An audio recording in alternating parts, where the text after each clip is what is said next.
All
right, guess who just got off work?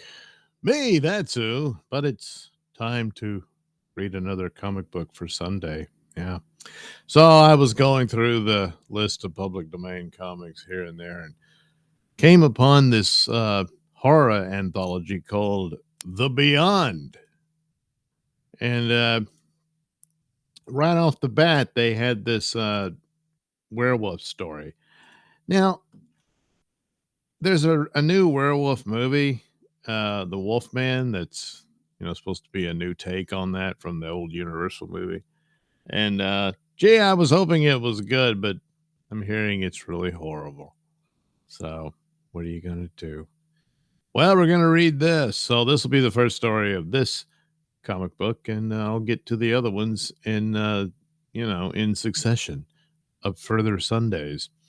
So here it is. Weird, spooky, supernatural stories. The Beyond.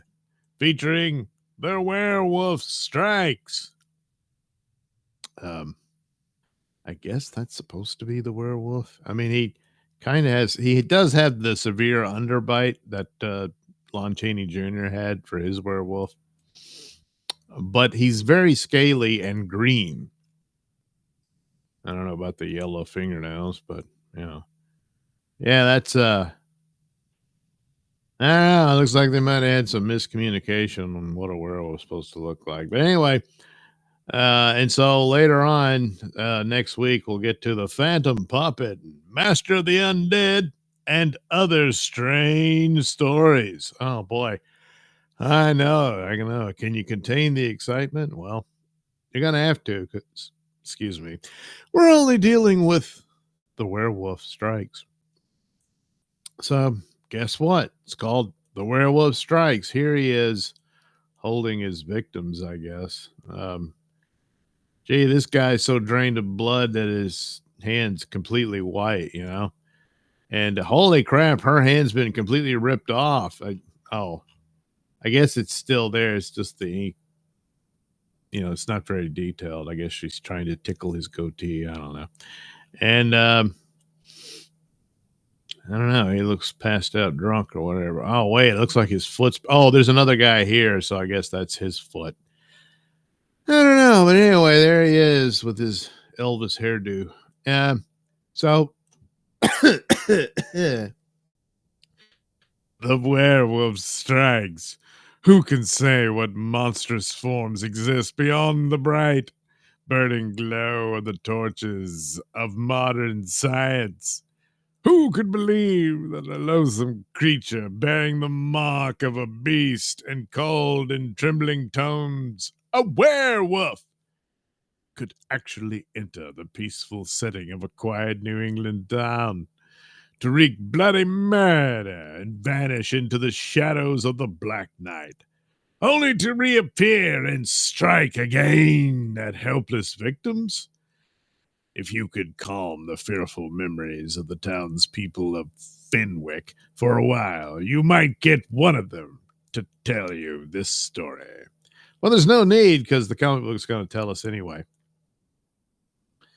On a certain dark and threatening night in the small New England fishing village of Fenwick, the hour was drawing close to midnight as two fishermen paused momentarily before a small inn's door. How's about one more glass before we call it a night, eh, Johnny? I wouldn't have you think of me a poor sport stub, but it's best I get started for my father's farm. It's the better part of an hour's walk from here. Hey, Johnny, and mind you don't take the shortcut through the old cemetery. It's not the proper hour for a living man to walk amongst the dead. Don't fear for me, mate. Pity the poor man or spirit who would pick a fight with Johnny Flask. He's named after a flask. Yeah. Oh, yeah, I forgot. I had sound effects. To add to, there we go. See, it's like nighttime and stuff. Anyway, all right. 20 minutes later, the young fisherman was a shadow amongst shadows as a pale moon flickered uncertainly across the crumbling gravestones. Then, quite suddenly, there seems to be something following me. Maybe it's my ears playing tricks or that last glass with stub. Wait, I hear it again. What? In the name of heaven, what are you? Don't let go! I must kill. As if the final death cry strained through the slain man's throat, the monstrous creature released its grip. Then, with a final animal cry over its victim, it darted off and minutes later approached a darkened house in a lonely stretch of woods. In the morning they will find the torn body, but they will know nothing.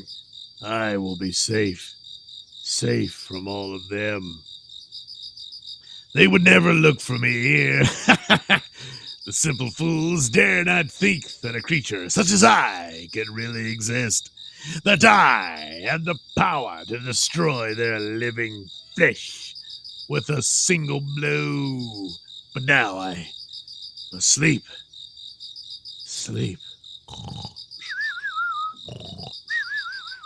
With the coming of dawn, the figure in the armchair stirred as the morning frost melted before the rising sun. So too the hideous features of the beast unclamped their hold with the coming of a new day.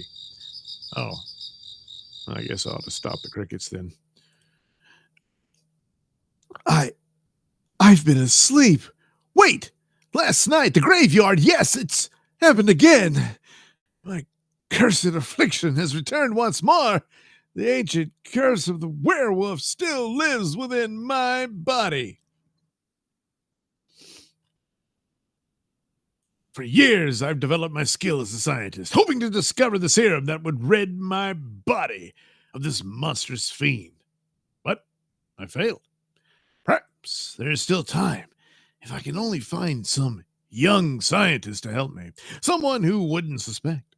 Maybe then these hands can be kept as they are, no longer to change into claws which seek out the throbbing throats of men.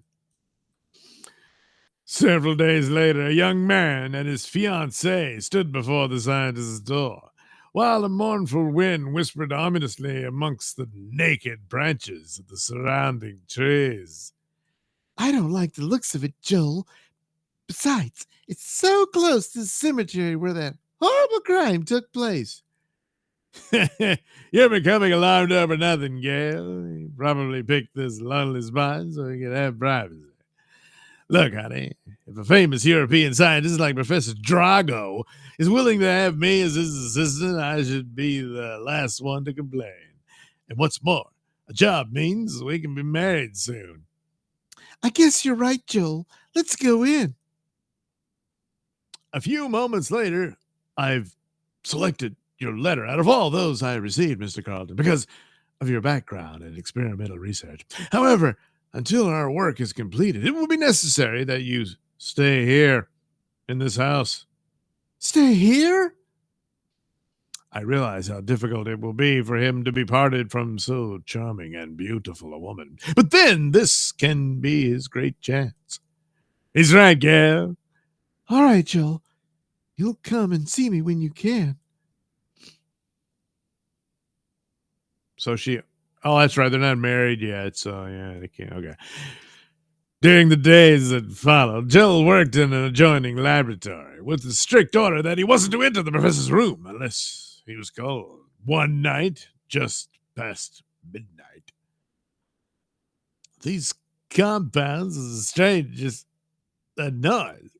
It came from the professor's lab. Oh, yeah. Crash. Oh, yeah, it's nighttime again. Oh, geez, I don't want to mess up the effect, you know? Okay. Professor Drago, you all right? It's nothing, Joel. A rack of tubes fell off the table. Go back to your work. I can feel the blood pounding in my veins. My body swells with animal strength, and my brain twists inside my skull as if seeking release.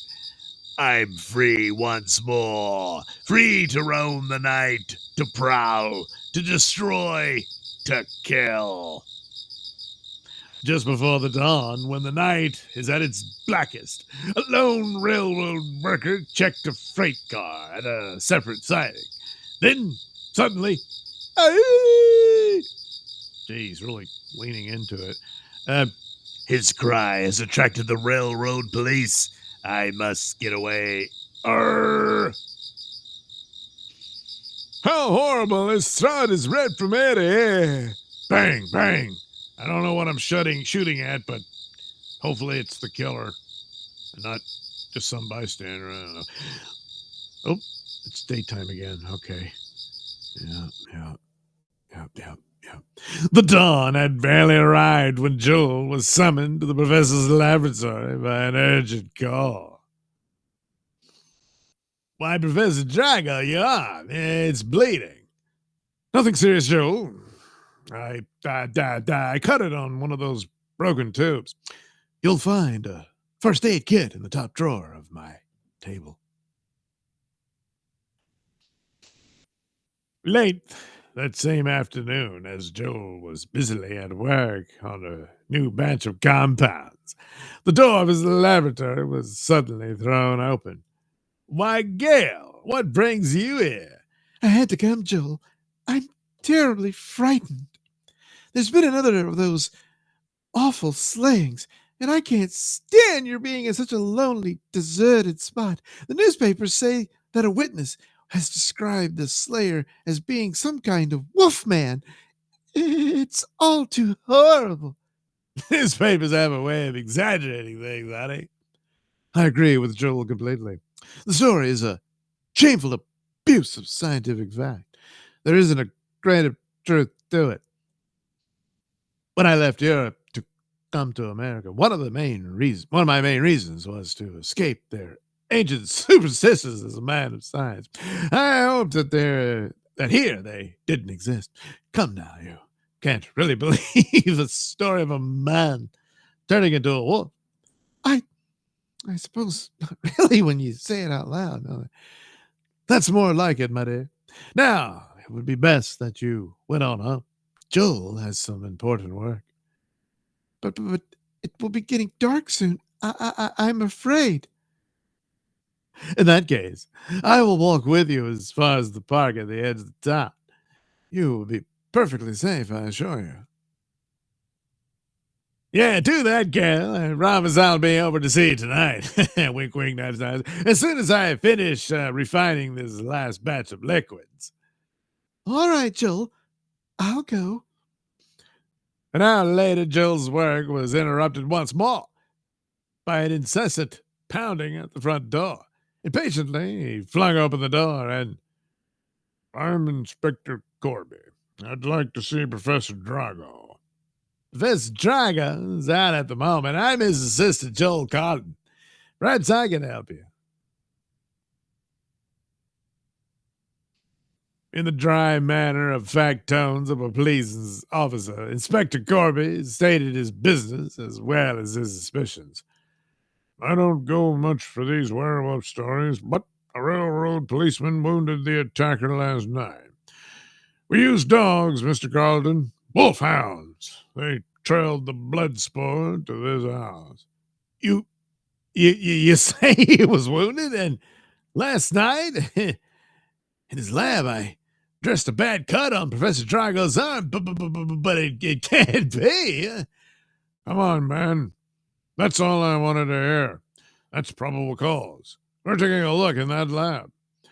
In a matter of minutes, the lock on the professor's door was sprung. And moments later, the inspector gave a cry of discovery. Look! This book deals with ancient sorceries, and there's a marker here on a section dealing with werewolves. It looks like the professor goes in for some mighty strange reading. Great heavens! All of these books deal with some phase of the black arts. He left the house over an hour ago with my fiancée. He was to walk her to the park at the edge of town. We've got to do something. Quick.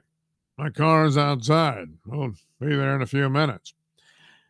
And at that same moment, in a nearby park, a pale moon was struggling through the threatening clouds as the professor's words wove a hypnotic pattern of rhythmic sound. And he's coming across more like a vampire than a werewolf, you know. They're not known for their, seductive charm or anything. Anyway, you are not in love with Joel, my dear. You've been in love with me from the first moment we met. I have the power to do great things for you. You will forget Joel, you hear? And believe everything I say, don't you? Yes, I hear and believe. That's not the werewolf stuff. That's just this guy. He's a creep like that, you know. But anyway, but a moment later, as a silvery beam of moonlight filtered earthwards, the cursed moonlight, the light burns into my brain once more. Now you see me in all my strength and power. Your blood turns to ice, and the pulse in your white throat trembles with fear. But soon it shall be stilled forever. Forever? Well, yeah, that's what I said. They've come after me, but they won't rob me of my victim. I'll carry her off. There he goes into that old bell tower. We've got to follow him, before it's too late.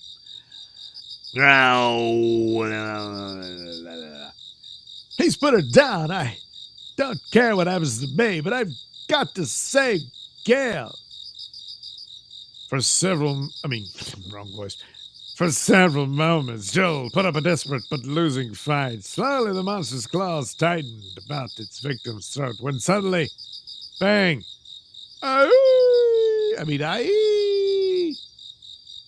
Flop.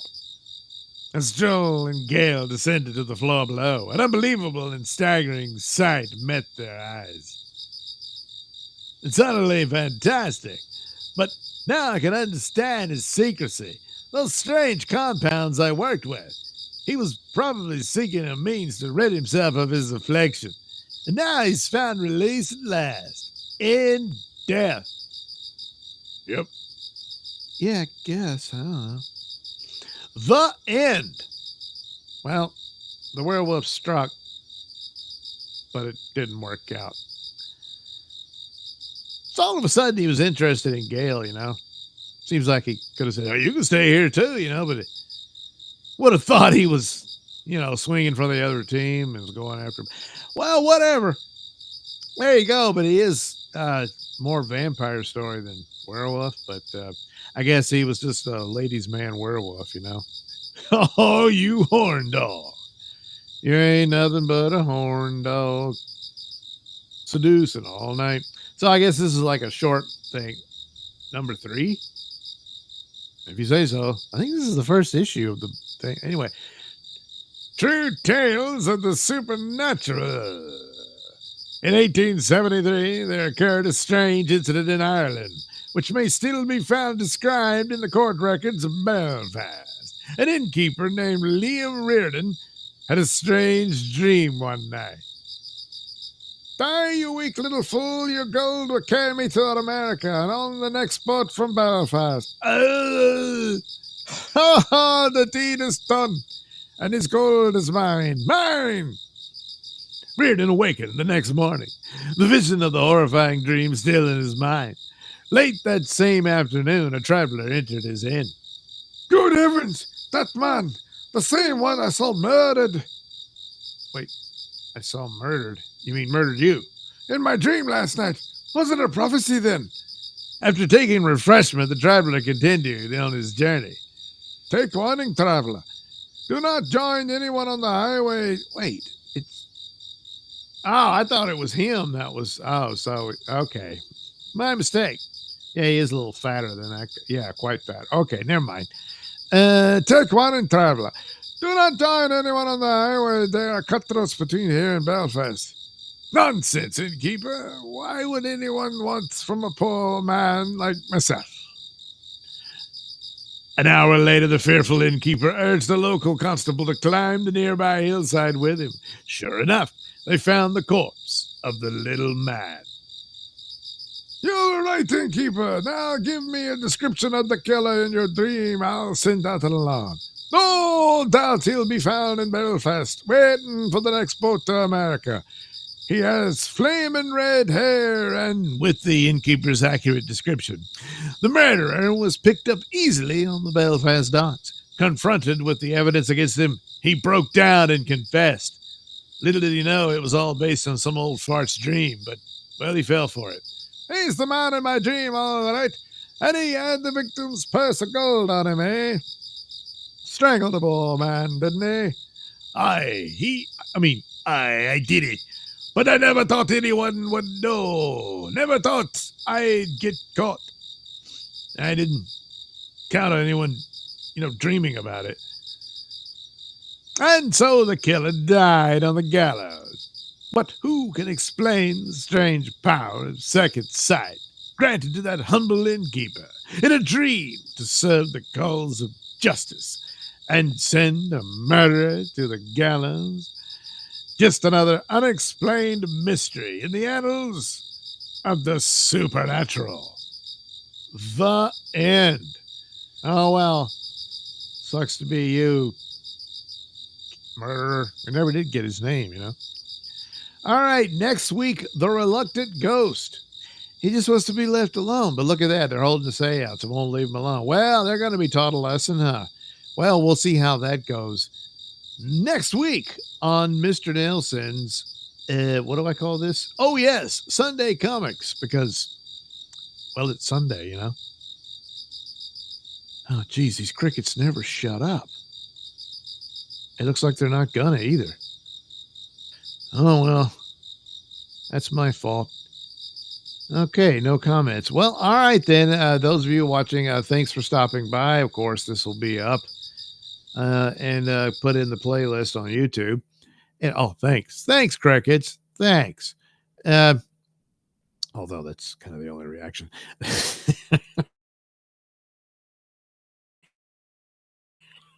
So anyway, this has been, Mr. Nailsin Sunday Comics. And next week, we'll see what's the deal with The Reluctant Ghost. Well, that'll be something. I mean, it will. Whether it's worth the time, well, we'll find out. We certainly will. All right. See you then. Have a good day.